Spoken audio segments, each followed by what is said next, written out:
next to anything with technology. You don't.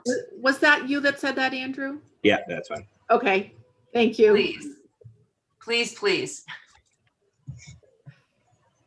Somehow I'll disconnect everyone and I won't know what I'm doing. So it's not worth it.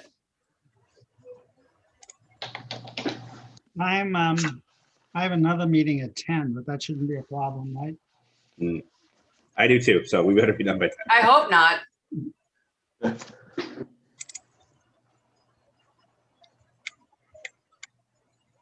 Okay, I'm going to turn it over to Andrew now. Have a good morning. Thanks, Vanessa. Thanks, Vanessa. Thanks, Sure. Vanessa. So Dorian, do you want to call it to order, or how do we do this? Well, I have to until you guys select a chair. Right. So, Okay. yeah. Okay, so I have to read this little blurb again. Pursuant to Senate Bill number 2475, which was signed into law by Governor Baker on June 16th, 2021, this meeting of the Southborough Housing Opportunity Partnership / capital planning / 21 Highland Street Affordable Housing Subcommittee will be conducted via remote participation to the greatest extent possible. Specific information and the general guidelines for remote participation by members of the public and or parties with the right and or requirement to attend this meeting can be found on the Town of Southborough's website at www.southboroughtown.com. For this meeting, members of the public who wish to watch or participate in the meeting may do so in the following manner by finding the meeting at www.southboroughtown.com/remote meetings. No in-person attendance of members of the public will be permitted, but every effort will be made to ensure that the public can adequately access the proceedings in real time via technological means. In the event that we are unable to do so, despite best efforts, we will post on Southborough's website an audio or video recording, transcript, or other comprehensive record of proceedings as soon as possible after the meeting. Good morning, gentlemen. Morning. Good Thank you for Morning. volunteering to be part of this subcommittee to help the town move forward with their affordable housing desires. So the first thing we're going to need to do is you guys are going to need to select a chair. And then you need to understand that there is no money in a budget for anyone to help you with minute taking. So you can either alternate who takes minutes, or since Joe's not here, you can assign Joe the task. But you also need to make sure somebody posts your agendas through the town clerk's office. Your minutes have to get posted, and someone needs to facilitate your meetings for the Zoom setup. So either call Katie Berry or Vanessa or Joe, is it Jay in the IT department? However the Zoom meetings are facilitated, somebody needs to be responsible for that as well. And then you all know what open meeting law is. You know, you can't have conversations online when there's a quorum. You know all the general rules of that stuff. So would anyone like to volunteer to be the chair? No. Okay, well, one of you guys has to be the chair, so it's really not a choice. Somebody has to choose to be the chair. If Do I you can want me to avoid, nominate someone? if I can avoid having to be the person to post meeting minutes and do all that stuff, that would be disastrous at. So the meeting minutes, you know, how we do it in some of our other, you know, in capitals, we basically, the chair doesn't do minutes and then the rest of the committee just alternates. So it's like everybody's a secretary and then the chair just doesn't have to do the minutes. But the posting of minutes either can be done by the person that's taking them and they just email it to the town clerk. That's the easy part. The hard part is the writing of them. So if you're chair, you don't have to do minutes. I'll volunteer to be chair if I don't have to do minutes, but I would help with minutes as well. It's just as I don't know all the mechanics of posting, you know. Andrew, I think you're a little younger than me. You probably do that. You're more facile. Yeah, I mean, once they're approved by the Guys. committee, you just email the minutes and any associated documentation that was reviewed to the town clerk and they post it. Town clerk's office posts it. You just have to get it to the town clerk. Yeah, but there's an instruction one pager. It's not too bad, but I can certainly, you know, help people figure out how to email it to them. Okay, so we have someone who has volunteered to be chair. Does somebody want to officially nominate Tom to be the I chair? nominate Tom as chair of this committee. I'm not going to repeat the name. Okay, do I have a second? Yeah, I'll second it. Okay, and is there any more discussion on that matter? Okay, do we have a motion We to just did. nominate Tom? So Moved. moved. Okay. So I guess, Dorian, should we do roll call vote? We're gonna have to do roll call vote. So, so there's a motion to nominate Tom. All right, Tom, is it Bistical? Bissett cool. So people always Bistical. transpose the T and the I. Bistical. It's IT rather than TI. Okay, so the Bistical. official motion is Tom Bistical is nominated as chair for the Southborough Housing Opportunity Partnership / Planning Committee - 21 Highland Street Affordable Housing Subcommittee. All those in favor, this is a roll call vote. Andrew Pfaff. Aye. Alex Frisch, Aye. Jesse Stein. Aye. Okay, Joe Palmer is absent. So I don't think we need Tom to vote himself, so it is unanimous. So Tom, congratulations, you are the chair. Thanks, I think. Okay, Gloria, did you have to vote on the record? I can't vote, I'm not part of the subcommittee. Oh, She's a facilitator, sounds like. I'm facilitating this to get you organized, get you off the ground and running, but I am not part of this committee, so I get I it. cannot vote. Okay, so Tom, you are the new chair. So I'm Okay. gonna let you take over your meeting. How's that? Well, let me, and I, this is obviously I'm doing it as a figurehead, so I don't view myself as being, a chair in the traditional sense. So I'll open it up to everyone else. This is a new subcommittee. Dorian, I'm a little vague on the complete origins of this subcommittee. Are we only focused on 21 Highland Street? Is that the South Yes. Union School building? Nothing Yes, else. so We're not talking about affordable housing generally in that area. Did you get the email from Karina and Sarah where it actually spells out what your charge is? I don't think I got that. I'll put it up on the screen. Okay, so you're basically going to be working on the property located at 21 Highland Street, which Okay, is the gotcha. South Union School. And as we discussed in Shopsy, we were looking to create an overlay district there Right. because it was close to the MBTA. With the train access, the state is going to come down hard on the towns with the train access for affordable housing. So that is the reason, and the town owns that property. So that is the reason that was the focus of the subcommittee to take a very hard look at this property to see if it's conducive to creating affordable housing there. Okay, gotcha. And maybe I can just sort of quickly, just for 30 seconds, probably bring Andrew up to speed, because I know Jesse and Alex have heard me proselytizing 40R for the past, year and a half in Shopsy meetings.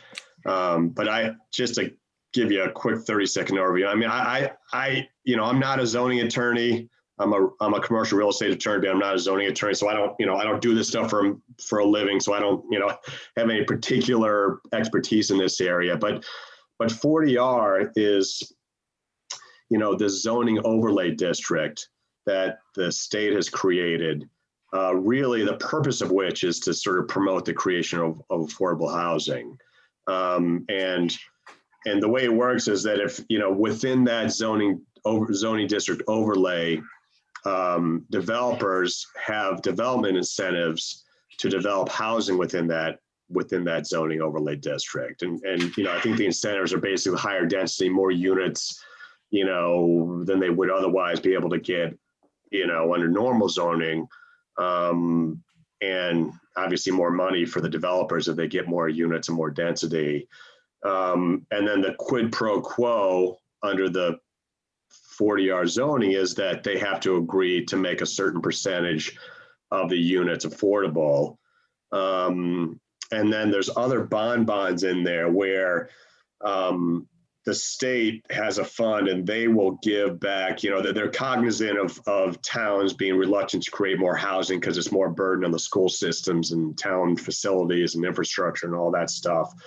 So they have incentives to towns to do this that are built into this that give you, after a certain number of units that are created, not just the affordable units, but the entire number of units that are created within the zoning district, they'll give money back to the municipality to help defray or cover the extra costs of having more housing. So for instance, I'm just looking at, an information sheet on this, if they'll give you $10,000 flat for up to 20 units, if it's between 21 and 100 units, the state will give the town $75,000. And so there's bonds in this to municipalities to adopt this. And then I'm not totally up to speed on all the details, but there are other bonds to help defray education costs as well. And there's bonus payments. Even aside from what I just said, there's bonus payments of $3,000 per unit that get paid to the municipality. So, I mean, I've always thought, look, I've never done one. I'm not, this is not what I do. But if we want to create affordable housing, this is a good way to do it. From the town standpoint, from a capital standpoint, we're not building, we're not spending money to build anything, develop anything ourselves. As I've said in the past on Shopsy, it's really not what we do. We don't have the capital to do that. We don't have the expertise. We're not developers. I think a better policy is to give zoning incentives to people who do this stuff, developers, to come in here and give them incentives to do multifamily housing and create more units. And again, this is probably for Andrew's benefit because Jesse and Alex have heard me pontificate here too. But Andrew, we did, Shopsy did our annual housing assessment last year, and where we had a consultant come in, they did an entire evaluation of our housing stock in Southborough, what our needs are, what the demographics are. And, just to give you 5 seconds of conclusions, not surprisingly, we have plenty of housing for rich people. If you can afford an $800,000 to, $1.2 million house, you're doing very well in Southborough. Plenty of stock for you. We're serving that demographic very well. Also not surprising, we have very little low-income housing, but that is not unsurprising either. Lots of, we're a leafy suburb of Boston, we're not a big, we're not Framingham, we're not Marlborough. It's not surprising that we don't have a huge stock of low-income housing. Although, side note, we do need a little bit more of that for our more senior people. But what I think was the real eye-opening takeaway from the study was that there's no affordable housing for people who make good incomes. So a person who makes $100,000, not rich, but definitely not poor, and not anyone we think is low income, $100,000 salary cannot afford even a starter home in Southborough, and they can barely afford a market rate apartment unit. So in my mind, that's, I don't think we want to become Weston or Dover. We don't want to become a town where everyone's a CEO or a hedge fund manager and the poor people are the doctors and lawyers. I think we want to have people, in Southborough, we want to have teachers and to be able to afford to live here, and regular people, healthcare workers, artists, we want to have a diverse community, I think, at least from my perspective. So I think it's a little bit of a crisis that we don't have housing stock that's more affordable to people who make a modest income. So that's sort of where we were coming from or at least I was coming from on the Shopsy front. So like when we're talking about affordable housing, we're not talking about low-income housing project. We're just talking about, housing that is I forget what it's like 75% of the median income of the area. And I forget what Southborough is. The moderate income housing or whatever they call it. Yeah, exactly. So, I mean, that's what I think we're trying to create in concept. Would that still count towards our 40B, count? Oh yeah. I'm almost certain of that. So if we did a 40R, and we created, let's just say hypothetically, a developer came in and developed the South Union School building with 20 units. I'm not even sure how many units could fit in there. I haven't seen the floor plans, but say there's 20 units and, 2 or 3 of them were affordable. Those would definitely count towards our 40B.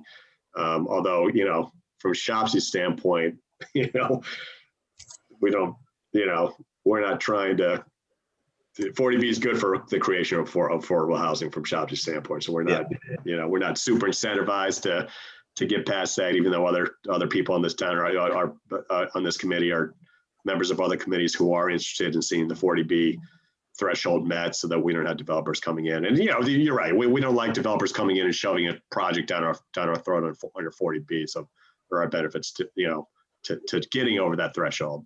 Go ahead, One dumb question. You said 30,000 would be to the town for every unit. I assume that's a one-time deal. 3,000 per unit, but then a lump sum of up to 20 years, 10,000 lump sum, and then 3,000 per unit, not 30. Okay. Yeah. Tom, can I just add one thing here? Sure. So as you guys are looking at this South Union School area for an overlay district, I would ask that you be very cognizant and very sensitive of the neighbors who have lived there for years.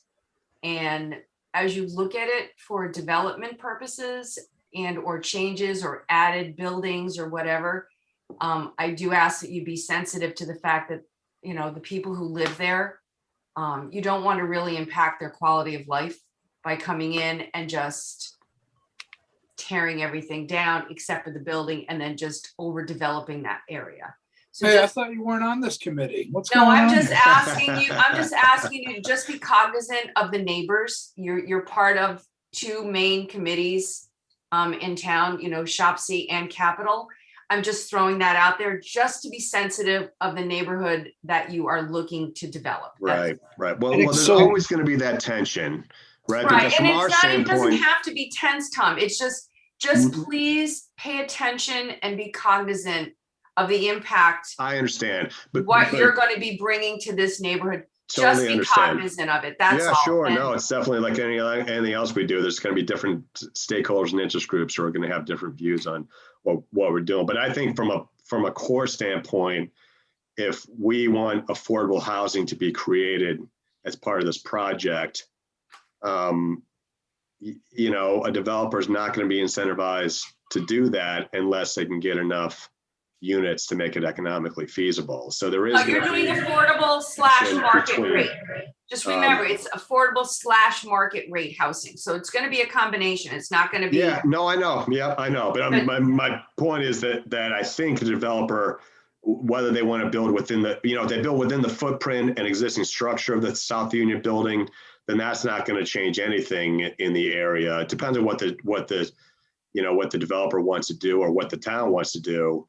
I don't know how many 4.2 units you acres. could take with that building and break it up into how many units you could do it. But another possibility is that a developer comes in and redevelops a site into a larger structure. So there is going to be, within any zoning that allows higher density, there is going to be something of a tension between, the development and the people, the neighbors around it. That's just always going to be there. Well, you have 4.2 acres. So Are you sure about that, Dorian? Because we've Well, gone.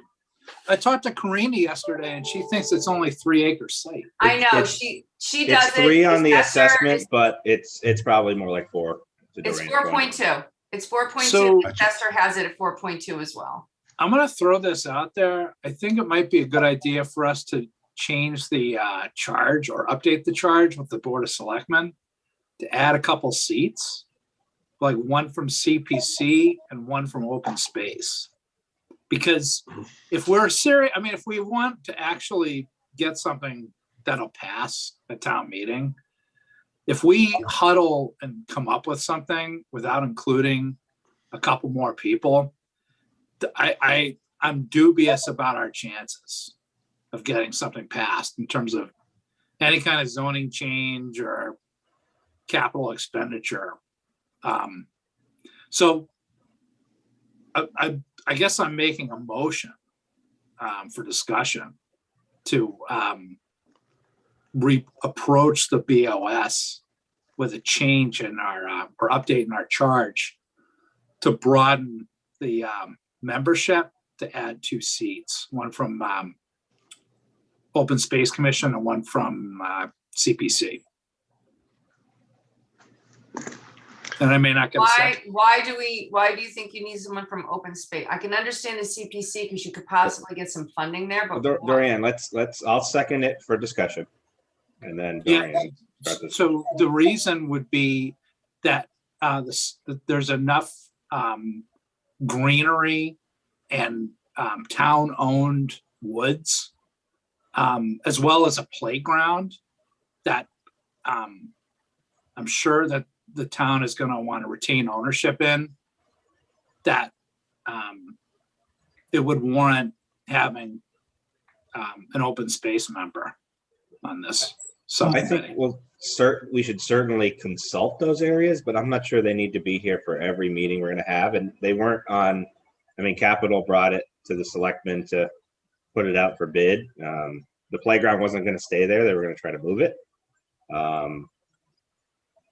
But I don't see, honestly, having them on the committee as a voting member.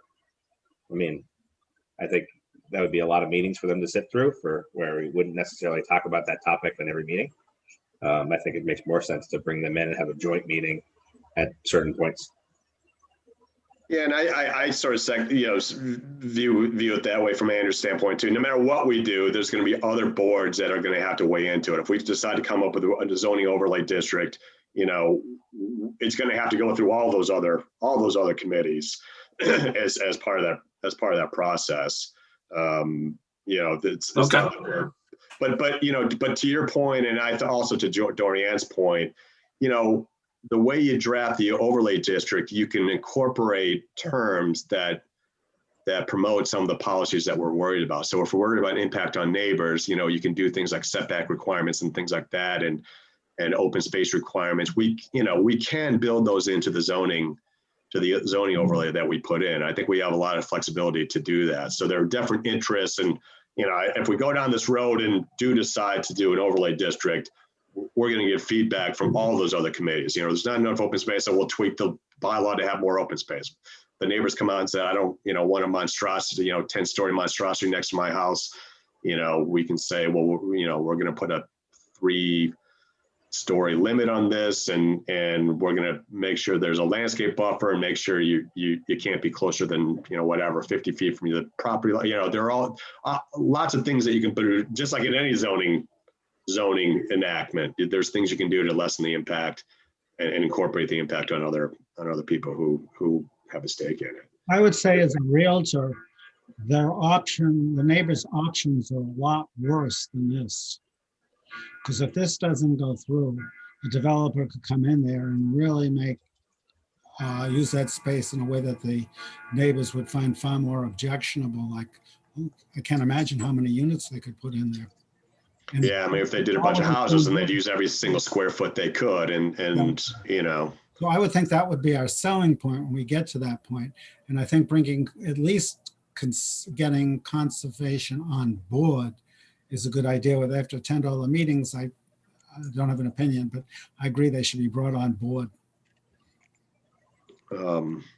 So I agree too. Depending on what direction we go, then maybe we start doing some outreach and some sales pitching, to other people who would be interested in this, to say this is what we have in mind and this is kind of where we're going.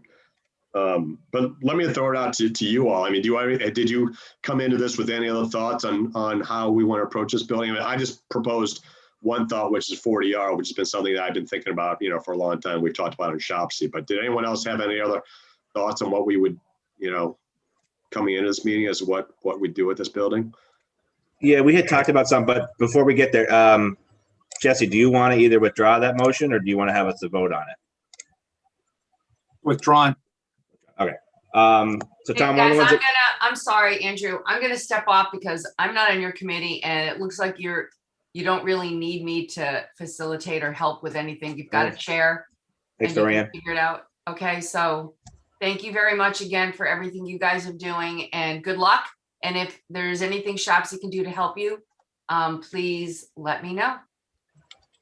Thanks, Dorian. Thanks, All Dorian. right, take care, guys. Thanks. Bye. So anyway, so what I was, one of the ones that we talked about in capital planning was maybe turning this over to the housing authority and have it be entirely affordable housing and working through some of the state funding for that and maybe the ARP funding as well. Oh, gotcha. Can you just, I have to confess my ignorance and all of that. Can you just give us a quick 30-second overview on how that would work and what, Yeah. what the channels So for the that would be? Southborough Housing Authority, and again, I'm not an expert on this, is an independent, nonprofit that, people vote on the members for the town, and they run Colonial Gardens, a few other properties. So basically those would turn into, it's like a state, and Alex, I don't know if you know more than me, but it's a state kind of mandated housing authority, run by people in the town. And basically we could, turn over the property to them. They could facilitate the development. They get money from the state every year for capital improvements. And they can apply for a lot of different grant monies, and we can use ARPA funds and some other things. But and then that case, it would be all affordable, no market. And the town would kind of have some control over it as the housing authority is, voted on by the town. And how would it work there? Would the housing authority, what would they, would the housing authority redevelop it for housing? Would they do it themselves? They would most likely hire a contractor to do it, but But they would oversee it. They would oversee it. Yeah. They So- would, huh?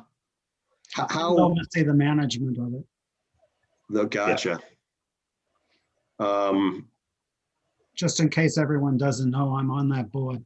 Oh, Okay. you are, you're in the Southborough, what's it called? The Southborough Affordable Housing Authority or Housing Authority? Housing authority, yeah. Okay. But Alex, gotcha. did I describe it correct? I'm not the expert. Yes, on you did. Thank it. you. Okay, good. I will say this too, as a plus, I'm not saying that she's a saint, but the director is incredibly good at getting state money. I've never seen anything Oh, like, really? yeah. She's getting all new kitchens. She's eventually getting all, it's just, I don't know where she comes up with the money, but she's a pro at getting state funding. Yeah, I think for Colonial Gardens, we get a few $100,000 a year just for capital improvements. Yep. And did the housing authority develop Colonial Gardens? Did they do, did they take a piece of land and knock down the buildings and build up Colonial Gardens with state funding? And It's my understanding, and I could be wrong because this is before my time. I know I'm as old as dirt, but I wasn't living here at the time. And I believe the Maronis, well, whoever owns that coffee shop, I think this was their land, and it was given to the town for this purpose. And then they developed it, huh? yeah, it's not unusual. I've seen other developments that are somewhat logistically like this, right on a railroad track. The water table is high. So I don't know. You're on the, have you done other developments, Alex, since you've been on the housing authority? Have they actually done other?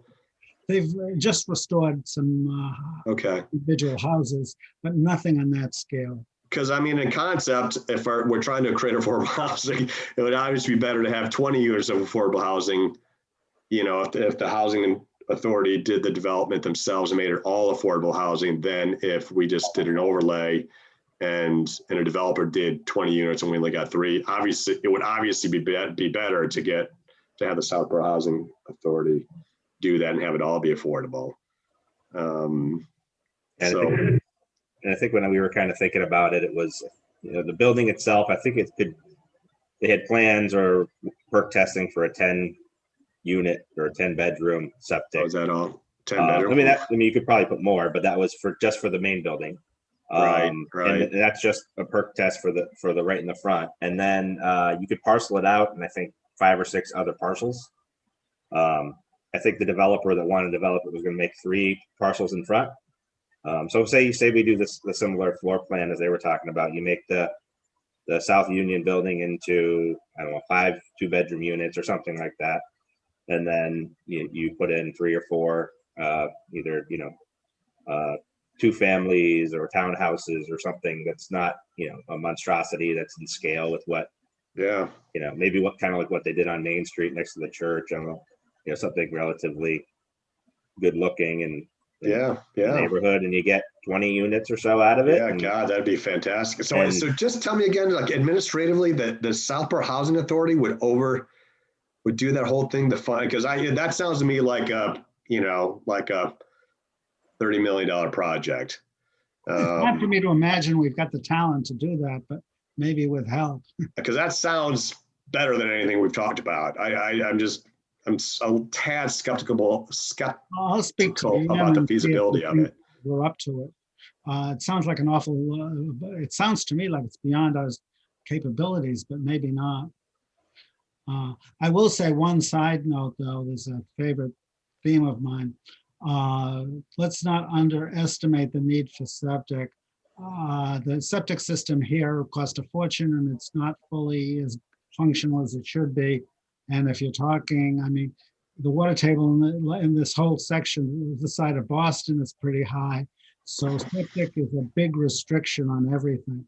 I really wish we could tie into a public septic system.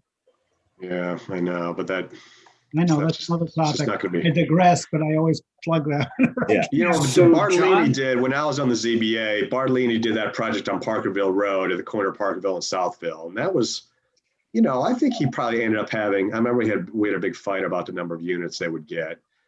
Because they had some fuzzy math in terms of the unit ratio to the land size. But they did that, and that's that's in the same, that's right down the street. But again, I mean, I think we're probably getting ahead of ourselves. We're talking macro units right now, and then if we decide on something, they can get into those, into the weeds on that as they go along. But they had a fairly, they had a pretty well-designed engineering drainage system installed as part of that project that was pretty thoughtful. And I would tend to think that a smart engineer could do the same thing, up here. And this is also up in a hill, isn't this building up in a hill? So I would think that we're a higher elevation than some of those lower, Yeah. lower spots. It's That pretty was- good land size. There's probably some decent perk areas in there. Yeah, right. One of the reasons that we were or I was leaning towards kind of the housing authority option too, is if we go through that, section 3A of section 40 or whatever, the MBTA communities, I think it's by right 15 units per acre. So you could, they could by right put 60 in there, which would be much too large for that area of town. But having it as the housing authority, we'd have hopefully some control over the size and scale of what would be built on that by right zoning. Yeah, you know a lot about this stuff, Andrew. So tell me what's 40, section 3 of section 40. What is it? Yeah, that's the by right multifamily housing for MBTA communities that they passed in, I think, January. So if you are an MBTA community, which we are, the mandate is that within a half mile of the train station, there's a multifamily housing zoning established. That would be by right 15 units per acre. And if you don't do it, I believe you can't get certain grants, like mass development grants, and some of the ones we use for the road, you wouldn't be eligible for anymore. They haven't. Wow. There's a timeline in terms. They haven't said like, okay, if you don't have it today, but I would say within the next couple of years, they're going to start looking for that, as we're looking for other grants. Oh God, that sounds. So yeah, our thought was Sounds this would better be a than good 40 hours. parcel. Yeah. You could probably even add the Solf property next to it, because that's not going to be developed anyway. But you could put the zoning overlay on top of it. You make it 5 or 6 acres of an overlay, and then the housing authority would have control over what was built on the South Union property, but we would satisfy that zoning requirement, and I think we would be certainly acting within the letter or the feel of that ruling, which was to get more dense housing near the train station, which is what we're trying to do, and as a bonus, it's affordable. So I'm going to make a new motion. I think we should fire Tom Biscoe as the chair of this committee and reappoint Andrew Pfaff as the chairperson. Problem is, my first child's due at the end of August, and I'm just not sure I'm going to have the bandwidth to be the chair. That's the only. Okay. I don't think there's anything to be in the chair other than talking too much during meetings. Yeah. Just as a point, I assume it's okay that we have a housing authority meeting in a couple of, in about a week. I presume it's okay that I address this and get some reactions from them. Yep. Yeah, do we need a you guys are, you guys are managers I'll of just procedure. Do we need I'll a just vote on that? I think it's a great idea for Alex to bring it up with the housing authority next time Yeah, we talk. no, I So think it's just fine. I in think he concept, you know, just, He can speak on behalf of the committee on what we talked about. I mean, they can watch the video too. I mean, it's an open meeting, so I think that's great. so what are the, so I guess, you know, in concept, that MBTA community, so it's automatically created. So we don't have to, we wouldn't have to adopt any zoning bylaw in the town to have that happen. Is that right, Andrew? Is that? Well, I think we'd have to create the overlay district. But there's certain criteria that we would have overlay to would be have in that right. district in order to satisfy, I think, that requirement. Gotcha. Do you know the weeds on that? I mean, I know this is our first meeting, so we're not gonna create the wheel in one meeting, but. So let me, I think I have it here, the guidance. New section 3A of the zoning act provides that, here, I'll put it up on the screen just so it's not, I don't have to read it too much, but I'll share it.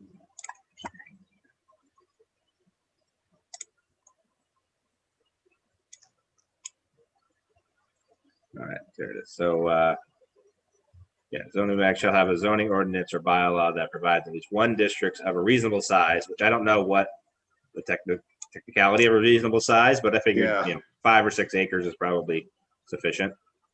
That's such multifamily housing without age restrictions and should be suitable for all families with children. And that each such district shall have a minimum gross density of 15 units per acre, subject to any further limitations imposed by section 40, which would be like, you know, Title V, like you can't fit that, that big of a septic, right? You know, located not more than 0.5 miles from a commuter rail station. And then if it does not comply, your housing choice initiative grants, local capital projects funds, Mass Works, which we do a lot with our roads with the Mass Works infrastructure program. So how do we get past the 15 units per acre? Well, I think that's, you know, I guess it's by right. One, you know, you can't really probably fit 60 units in there. You would have a Title V restriction, right? So there's other limitations by section 40, chapter 131 and Title V, right? And, you know, I think if the housing authority owns the property, which they would, and there's their town, you know, residents, I hope that they would be cognizant of the fact that a 60 or unit building would probably not fit there. Yeah, I think 15 is what's allowed, but I don't think that's the minimum. That's the ceiling, not the floor. So I mean, if the housing authority wanted to do, you know, 30 units, even though they could do 60 units, I think the housing authority would still scale it appropriately. Well, that's what the zoning would allow for. That doesn't mean that's what we would build. Right. Just clarification, so just clear my head up on this. I'd be discussing with them, the housing authority taking responsibility for, now are we talking 40 what? Because there are a few 40s, 40B, 40 this. 40A, section Well, this 3A. is just the zoning. But then I want to know what I'm talking about. Yeah, and then there's a question of what would we qualify, what DHCD categorization would there be for this property? You know, like Colonial Gardens is a senior. I think they have another one of the properties that's like open to everyone. So it's kind of what's the DHCD category. Senior or disability. Yeah. And there's, I think, 11 slots for disability. Or at least, yeah, there can be up to 11 people under 65 or some such thing. Yeah. So this would be a non-age restricted one. So I think there is a different, like, affordable DHCD category. I think one of the other properties in town has it, but I'm not positive. I know the housing authority has some other properties, so that makes sense. Is this something, Andrew, that was circulated to our subcommittee that I just missed, or is this something you just got on your own? No, this is something we've talked about. This came out and we talked about it in Capital and. Oh, Advisory gotcha, and some other yeah. places. Would you mind circulating that to us, Yep, just so I I'll can, and certainly. then I can look at the statute as well, but that sounds like, so just to clarify in my mind, if we turn this over to the housing authority, it would still be on us or somebody to go adopt this zoning overlay to then enable the housing authority to do the project within the newly Correct. created zoning overlay district. So It's like that a would be the two-step. sequence. You would create the zoning district and then turn it over to the housing authority to do their Yeah, development gotcha. on there, as opposed to a developer who, we don't have as much. Yeah, God, that's way better than having, yeah. So Yeah. I think I think that's I think definitely it's a better state. path. So for the property on, they have one state chapter 705, which is family housing, the 3 units, which is for Southborough Housing Authority, which I think is the property on Porterville. Yeah, Porterville Framingham Road property is a 705, which is family housing, which I think is what we have to do here. Okay, and this is definitely within half mile of the train Correct. station, right? Yeah. All right, and I guess we're only talking about this unit school building property, nothing else. Yeah, I mean, the only other one, if you look at it, let me pull up the GIS here, is there is a, I think, Solf property next to South Union. Is that a vacant property? It looks like there's a bunch of, I'm just looking at the Google Maps. There's a, swath of just undeveloped land, trees, forests between South Union and the houses to the west. Is that Correct. That's the Solf property. Okay. It's just vacant parcel land, just undeveloped parcel land. Correct. Undeveloped. Yeah. Gotcha. And so, as Dorian said, we have to be a little, I mean, look, we can, it's wide open, but to the extent that we create a buffer, kept that buffer, that's the type of thing that the housing authority will have less. Yeah. resistance to. But I think my question was whether or not the 4 acres for the South Union was a large enough, Oh, to create these area, other ancillary or buildings. whether or not you would put it on top of the Solf one, and the Solf one can't be developed because it's own, it's got a preservation restriction, et Oh, cetera. it does. Yeah. Gotcha. But it would But you can technically use it make, for, yeah. Although I don't think we would need it for FAR purposes, because it sounds like 15 units per acre is already no. plenty of density, that we wouldn't need more land to create more density. yeah, it's more if the state said, oh, a 4 acre, zoning overlay is not big enough, we would say, okay, well, what Oh, about, right. we'll add this parcel into it, which we know won't be developed. But it's another, So did that requirement say that the minimum size of a zoning area is a half acre? Or it's No, just the site was a half acre? It, what does it say?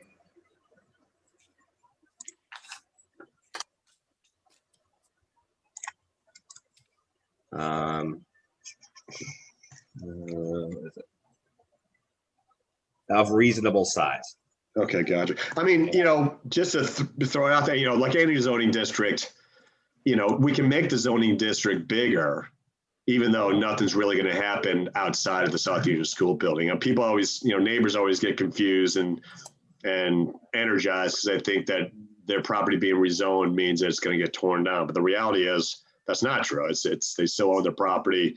They can, they can stay exactly the way it is for as long as they want. It just means that if they ever want to sell it to a developer down the road, they can, a developer may have incentive to buy it and probably pay more money than they would otherwise get. Yeah. So from a political standpoint, I think we should be cautious about expanding it only because it could bring more neighborhood opposition. The smaller, I think, the less neighborhood opposition.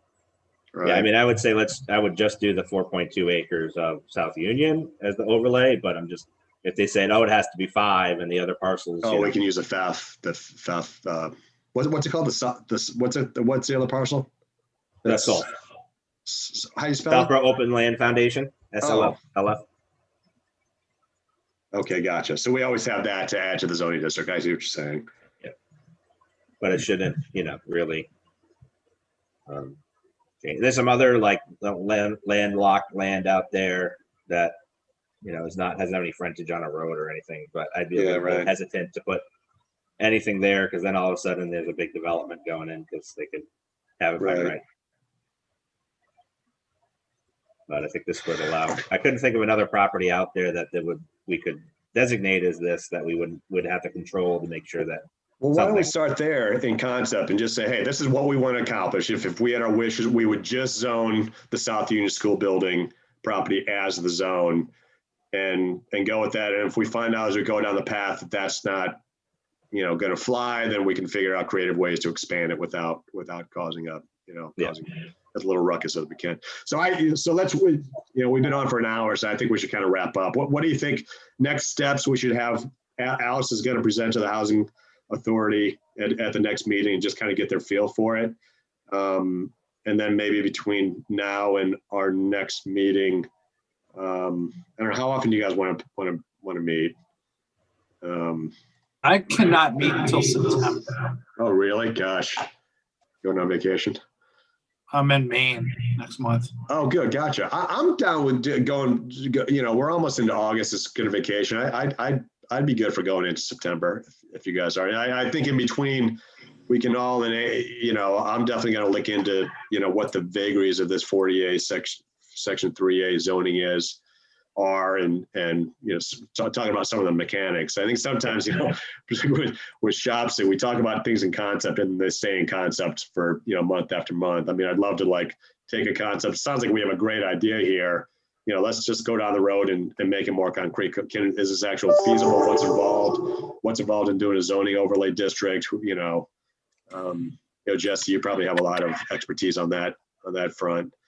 And then we can get feedback from the Southborough Housing Authority as to whether they'd be interested in developing this. Yeah, I think that's a good plan. I think if Alex can check with the Housing Authority and kind of discuss that, and then Tom, I mean, you have more of a legal mind than me, but if you can read that actual language, and then I don't know if we could talk to Karina or somebody and find somebody in the state we could kind of check and see whether a 4.2 acre district would be of reasonable size or not. Yeah, right. And I can take that on. Okay, I'm awesome. in regular contact with Karina. So That sounds great. So the exact question is, does reasonable size threshold include a 4.2 acre lot? correct. And that's reasonable size per the 3A. Wait, what was it? It's Chapter 40A, section 3A. And I doubt that I wonder if there's any, DHC has any guidelines on this. I mean, it sounds like it's a brand new statute. So they usually there's not a whole lot of, case law. It's something that new. There's usually not a ton of guidance until it gets developed down the road. But yeah, this is the only guidance, preliminary guidance. I don't know if they've sent out this was in January, an additional one, but yeah, chapter 3A, chapter 40A, and I'll send this around to the committee. We'll attach it to the minutes. I'll do the minutes for this meeting. That's fine. oh, thanks, Andrew. And then maybe I you think- guys want to rotate thanks doing a lot. minutes. Yeah, Does that and sound we'll just fair going rotate it if forward? that works for everybody. Yeah, Yep. that sounds great. Sure. Maybe you don't want me doing minutes on dyslexic and noun impaired. Okay.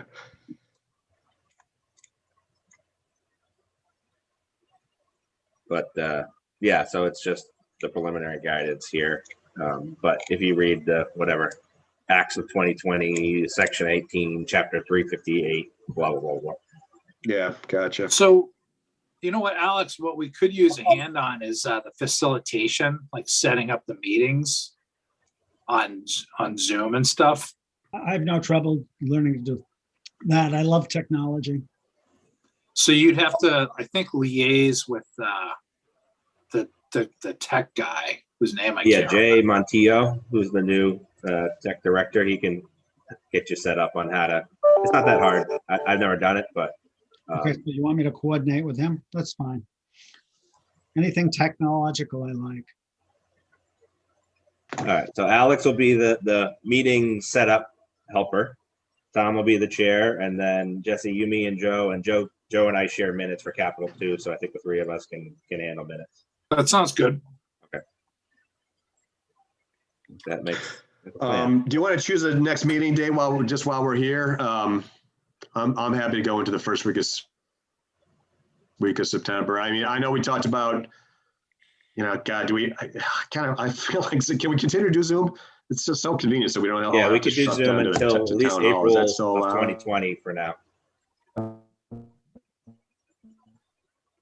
That sounds good. Not a little bit, and I think I lost you guys. Yeah, you're I just cutting it lost out you guys a little bit. Tom. What was that, Andrew? Yeah, we can. Yeah. You're Sorry, breaking I up a just little bit, missed but we that. can I think do my Zoom until I think at least April 2022 or 2023. I can't remember. Okay, cool. Yeah. Well, so why don't we make our next Zoom meeting? What's today? Tuesday. You want to say what you want to do? September 1st.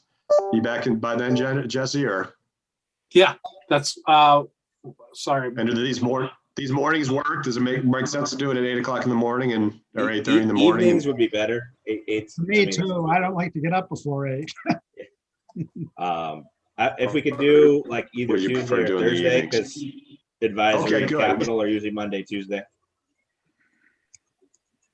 So maybe the 7th. Sure. You want to do the 2nd? 7th, sure. September 2nd is okay with me. At say what, 7 o'clock? That works. I'm sorry. That's 9/7, right? 9/7, not 9/2. Did you hear me, guys? Yeah. So Jesse, does 9/7 work for you? Oh, let me see. What Is day it- does is that- planning meet? Or what, is that Tuesdays or what? It's always on Mondays. Okay. So we're saying, I'm September sorry. I think I'm 9th. going in and out. I'm sorry, guys. I'm messing you up. But I thought that you said the 7th worked for everybody. No, or did you say the 2nd? I think Jesse said the 2nd works. I said the Oh. 7th. So we're messing you both up. Sorry, my mind. You I can just don't turn know your if it video off, matters. Tom. It'll help. I don't know if it matters, but the 7th is Oh, Russian. really? Okay. Rosh Hashanah. Okay. We could do the 2. We could do the 2nd. 2nd works too. 2nd at 7 o'clock at night for a Zoom meeting. Does that work? Yes. And then, so Andrew, you would say if you're taking the minutes, would you be the person then to report it to whoever needs to post the meeting? And So I think Alex was going to help set up the Zoom. oh, okay, gotcha. Yeah. Okay. And then you would just need to do the agenda and send that to the town clerk. What time did we say again? I'm putting it in my calendar. Like 7 7 p.m. o'clock. 7. Okay. I'm up. So by usually, Tom, people just send out like a regular meeting invite just to book the time. And then when the Zoom comes out, there's an alert for that too. Okay.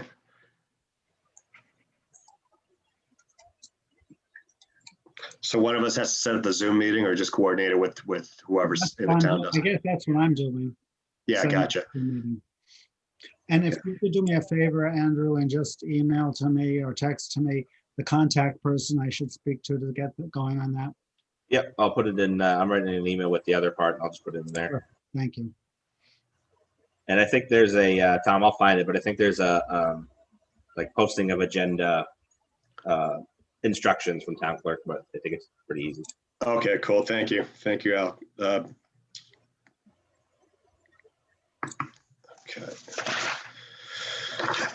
Okay, so Al's going to present. Okay, sounds good. So you want to adjourn then? I think we covered some good things in concept, and we'll try to make it more concrete as we move along.